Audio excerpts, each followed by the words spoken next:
दोस्तों, आप सभी का स्वागत है आपके अपने YouTube चैनल धार्मिक ज्ञान पर। एक बार की बात है, विष्णु नाम का एक व्यक्ति जगतपुरा नाम के गांव में रहता था। विष्णु अपने लिए हमेशा बहुत खाना रखता था क्योंकि उसे बहुत भूख लगती थी।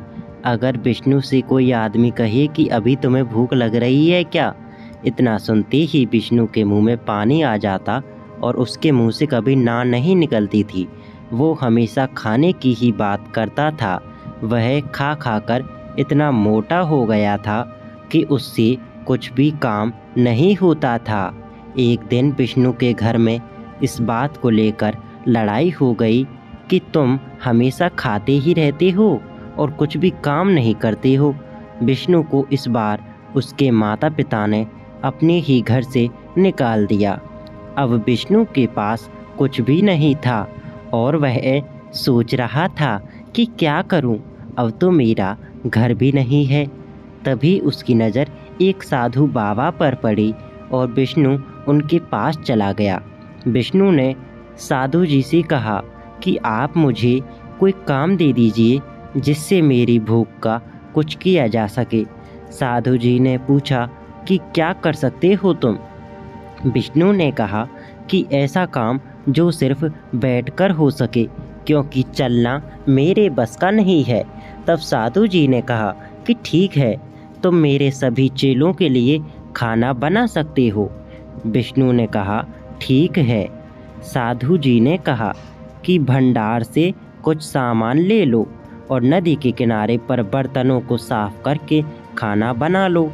विष्णु अपने साथ कुछ आटा और सब्जी बनाने के लिए सामान को लेकर चला गया। साधु जी के पास सिर्फ 8 चेले थे जिनका हर रोज़ खाना बनता था। उसी के हिसाब से एक चेले ने सामान दे दिया और सामान को लेकर विष्णु चला गया। और जब खाना बनाने लगा तो विष्णु के सामने श्री राम जी आ गए और विष्णु से पूछा कि क्या कर रहे हो। विष्णु ने कहा कि खाना बना रहा हूँ। विष्णु श्री राम जी को पहचान भी नहीं पा रहा था। श्री राम जी ने कहा कि क्या तुम थोड़ा भोजन मुझे भी खिला सकते हो।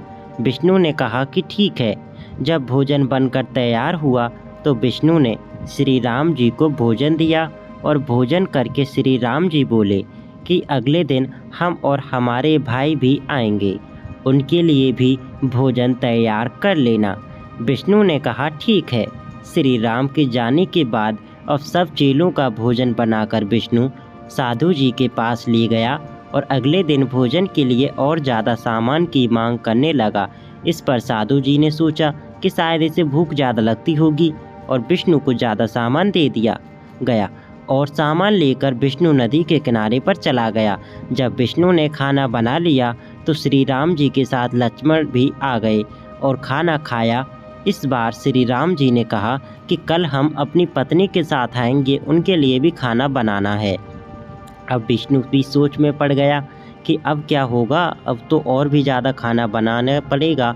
अगले दिन विष्णु ने खाने के लिए और ज़्यादा सामान मांगा तो साधु को कुछ शक हुआ, कहीं ये सामान को बेच तो नहीं रहा है।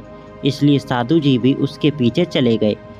तब साधु ने देखा कि विष्णु खाना बना रहा है और उसके साथ श्री राम जी और सीता जी भी हैं।